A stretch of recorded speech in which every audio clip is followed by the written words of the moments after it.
Gold prices traded unchanged on Monday after dipping briefly below $3,300 per ounce for dollar investors as longer-term borrowing costs rose again in the bond market ahead of this week's big sale of new US Treasury debt.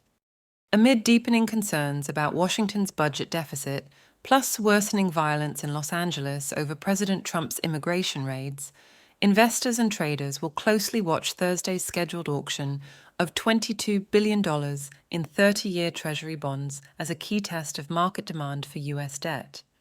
If bond yields are going up because U.S. debt is more risky because of fiscal concerns and policy uncertainty, at the same time the dollar can weaken, says Shahab Jalinoos, head of G10 FX strategy at Swiss bank UBS, noting that this pattern of falling bond prices plus a falling currency is more commonly seen in emerging market economies. China's central bank says it expanded its gold bullion reserves for the 7th consecutive month in May, albeit by only 2 tons.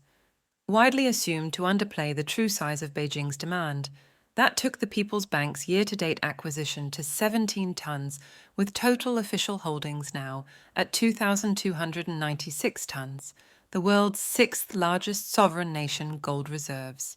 The drivers that have underpinned de-dollarization in recent years remain firmly in place, said Metals Focus's managing director Philip Newman last Thursday, presenting the specialist consultancy's new gold-focused 2025.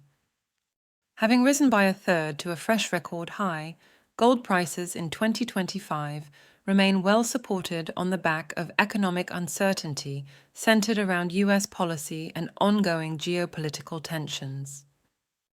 Metals Focus now forecasts that the structural drivers behind gold's rally will persist through 2025, raising the precious metal's annual average price by 35% to $3,210 per ounce, the 6th new all-time high in a row.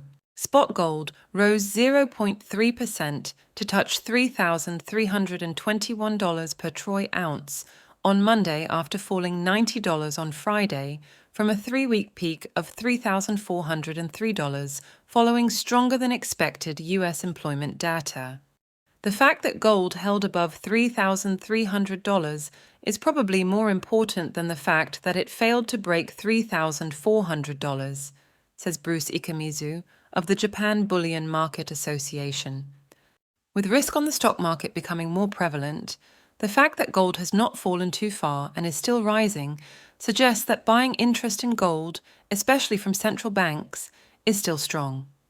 Including unreported sovereign demand, central banks globally are on track to purchase 1,000 tons of gold for the 4th year running in 2025, Metals Focus predicts, reinforcing a broader strategy of diversifying away from US dollar-denominated assets. Gold has so far risen 26.8% year-to-date on an annual average basis, reaching $3,022 after hitting an intraday high of $3,500 in late April amid the commodity and financial markets slump following Trump's Liberation Day trade tariffs announcement.